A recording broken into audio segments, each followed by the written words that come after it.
family member of the Rew Who show.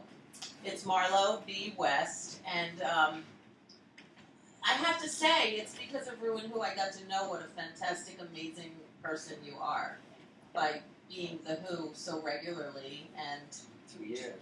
Yeah. Yeah, 2 years. Once a month. Yeah, exactly. And you outdo everyone with your beautiful outfits that just sparkle the world away. You're a shining star, Marlowe. I had the same kind of dinner jacket at my bar mitzvah. It's really beautiful, Marlowe. I have to tell you. Did you I'm a really? little jealous. I know. I'm a little jealous. Yeah, it's gorgeous. Thank you very much. Well, I know you love glitter. And I do. Really wanted to give you a good dose. I love glitter. I'm addicted to glitter. I got in trouble for being addicted to glitter. I know, I saw that on the air. Yeah. So you wrote a book. This is not just a book. This is like, it's like big. Yeah. It's like it a took big. forever. It's like, I mean, it did come out pretty good. It's pretty giant, Marlowe. I mean, this is a real work of art. And there's no glitter falling out. But No, this is brand new. So you're gonna read some of the book? Yeah, I have a few pages that kind of like highlights. Wow, that's a great picture. Oh, thanks. The cover's great. The photographer was truly fine. She did Jim Morrison, loads and loads of photos of Jim Morrison. She was really good friends with him, and she's the lizard queen. She was the serpent queen, and he's like a lizard. Ah. And they used to go out into the desert, and she'd take pictures of him on the rocks with the lizards. And sometimes you wouldn't let her take pictures of him. Ah. It was really, really. I was like, she's pretty good. When I saw her pictures, I was like, wow. Wow. She's in here. All right, so let's hear some of Marlowe B West. Oh, Yeah. It's called Go West. okay, this one page that I thought I'd start out with was the first time I saw Jimi Hendrix before he was anybody. And I was working as a roadie for this band called the Rich Kids. And the guy says, hey, we're going to go down to Steve Paul's scene and we're going to see this little guy who plays guitar with his teeth. I said, no, you're kidding me. Because I used to test the mics and I get shocks from just like touching the mic too close. And I said, he's going to play guitar with his teeth. I got to see it. Anyway, then let me see. It goes, ladies and gentlemen, I bring you Jimi Hendrix. Controlled, I can't even see. Controlled fever, aggravated agitation with no remorse.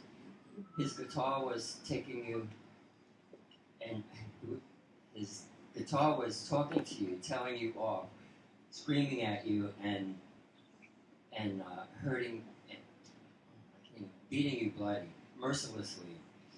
Anyway, I can't even read this. But but anyway, He was bashing your head in and clashing with desire. Thank you. So much sound to be coming from just one person, and then he did it.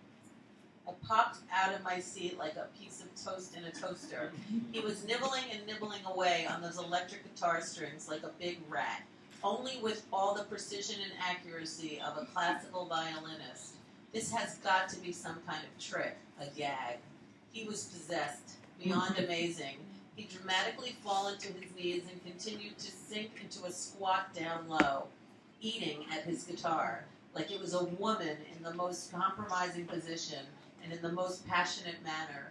It appeared as though something dangerous was about to occur, but the place was so packed you couldn't budge. I knew for sure that this guy was going to fry right before my very eyes. I'd gotten plenty of electrical shocks on stage before, and just by simply testing a microphone. well, anyway, we all know what happened to Jimi Hendrix, and he did go up in flames. Aww. So anyway, here's another page. This one was when I met Rod Stewart, and that was really cool. Sure. He kissed my hand once, All right. and then he made me kiss his. I was with this girl named Miss Lucy. I met her from Frank Zappa's house, and she was in this group called the GTOs. If anybody ever heard of them? Girls together. Girls Together Outrageously, yeah. And she says, I'm going to bring you to meet Rodney Rooster today. And I was like, Rodney Rooster? She says, you'll see. She nicknamed him Rodney Rooster. Wow, that's interesting. The buzz was on as we headed down to the pool, Rodney Rooster was concerned about Miss Lucy's toplessness. They might get mad at the desk, he'd pander. They should be so lucky, she cracked, as she managed to snap her fingers in the air with her free hand. While carrying an open bottle of wine under her arm and a half-full glass in her other hand, I am sure they are charging you guys enough for you to be allowed to do whatever you want. She was feeling no pain. Her flawless, godless lips led the way. Walking with her was like walking on a tightrope without a net. Aww. Great.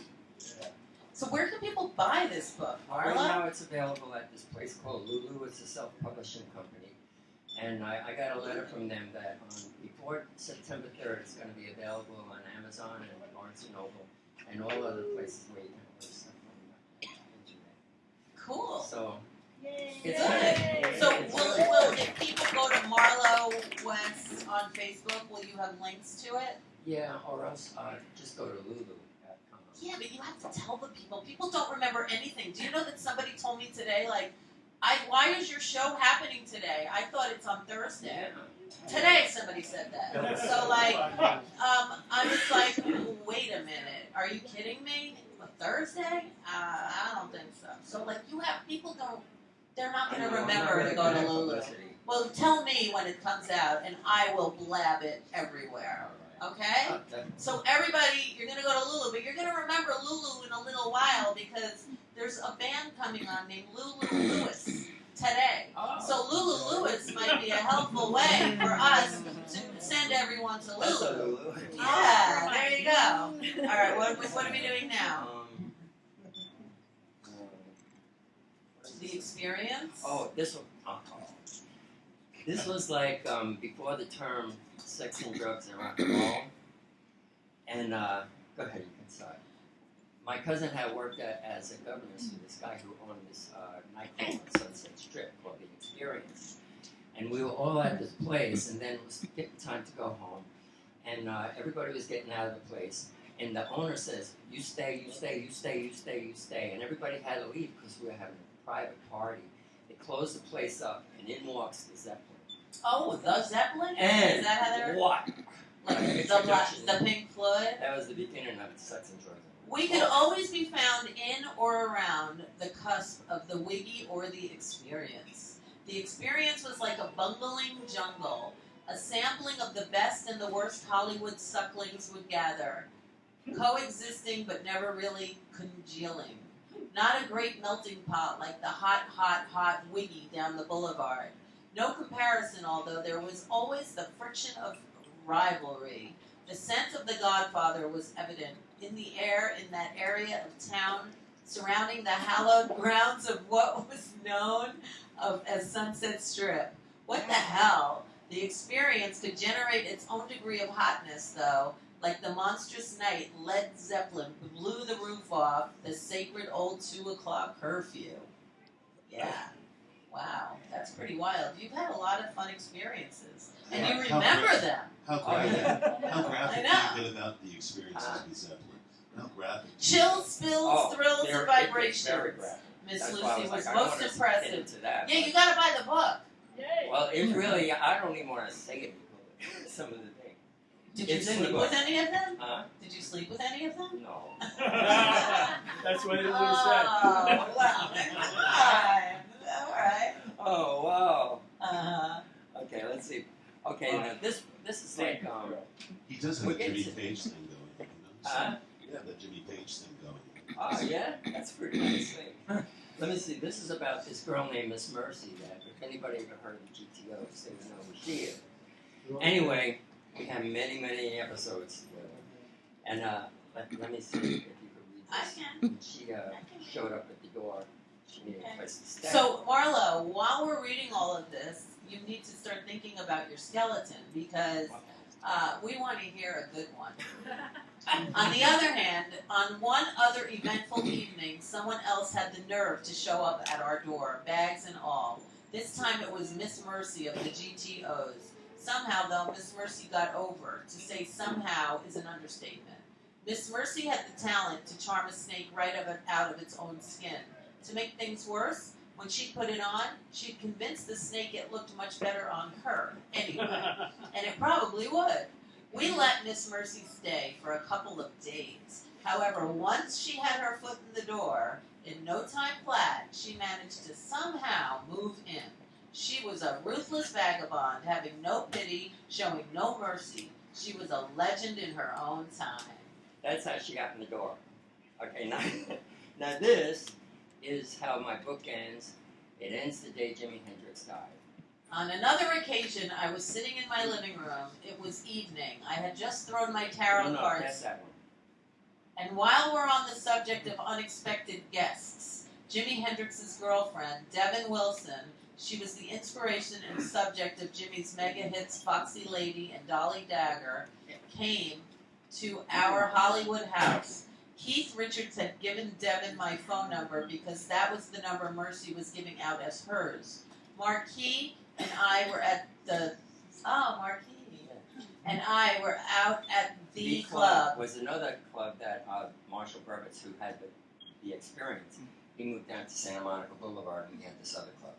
When we came home, to our surprise, we had Devin and Eric Burden's lovely ex-wife Angela as house guests.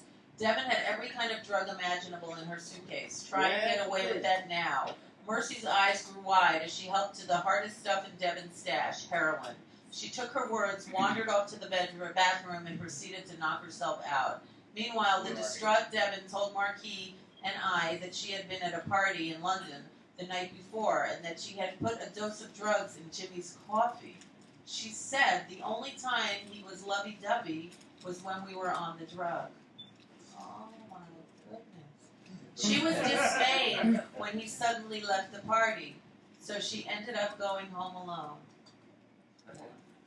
It is also very sad that he had already spent the day drinking wine and getting stoned. When he drank down the coffee, he was more than likely thinking it would wake him up. When Devin got the phone call that Jimi had OD'd, she panicked and immediately fled from London with Angela. Devin feared she would be implicated in Jimmy's death and ended up on the other side of the world in our house. Oh my goodness. Wow. There you go. Here, that's good enough. Have some vanilla custard, Marlowe. Devin, I just hope that what's-her-face didn't put anything in it. I mean, this is Devin never slept. Marquis and I were with her when the first mention of Jimmy's death came over the radio. He apparently drowned in his own vomit. That was what the broadcaster said. The inside story was somewhat more romantic in a crazy rock and roll kind of way. In January of 2011, during a correspondence I was having with Gail Zappa, I had sent her the whole story. It was a condensed version of an article I was writing for Thrust magazine. I will quote this excerpt. The next evening, Marquis, Devin, Angela, Mercy, and I went to the whiskey. I wore Jimmy's jacket that night. It was an alien sensation because he had just died and the girl I was walking into the nightclub with had just accidentally killed him. To which Gail replied, "Wow, I'm glad you said it. More, please. XXGZ." 2 days later, Devin Wilson gave Marquis Jimmy's jacket as thanks. When she was leaving with Arthur Lee of the band called Love, 5 months after that, Devin fell to her death from a window at the Chelsea Hotel in New York. Foul play was suspected. Come on, Devin, give me a little piece of that heaven. Prophetic lyrics written by Jimi Hendrix in Dolly Dagger. The end. clearly Wow. this kind of this makes Almost Famous look like a Ron. They Drew ripped Kindergarten. the guy from Almost Famous Cameron got Crowe. my original volume. And this was first copy written in 1986. The movie Almost Famous came out in 1991. And I said to this director, who did Rainbow Bridge, the Jimi Hendrix documentary, where he did, anyway, I said to this guy, I said, I don't know how this guy got my book, because Almost Famous is so much word-for-word dialogue and things right out of my diary. And the only person that had my copy of my book was Miss Pamela from GTOs and this other girl, Janet Ferguson. And when I told this guy's name was Chuck Wine, he directed and produced Rainbow Bridge. He said, well, Pamela said, isn't that? He said, That's funny because Pamela said that he was ripping her off too. I said, well, how would he rip her off? He said she was schmoozing him to make a movie out of her book, I'm with the band. And I was like, oh, 1 and 1, hello. I'm not accusing anybody. Right. I don't know how it all happened, but it's But just now we have Go West, and it's going to be available on Lulu.com. And everybody get a copy and find the real story. I love you, Marlowe. You're the best. We got a lot more. So it's always, I love you so much. Thank you, I love you. We'll be right back. Marlowe B West! What's that you say?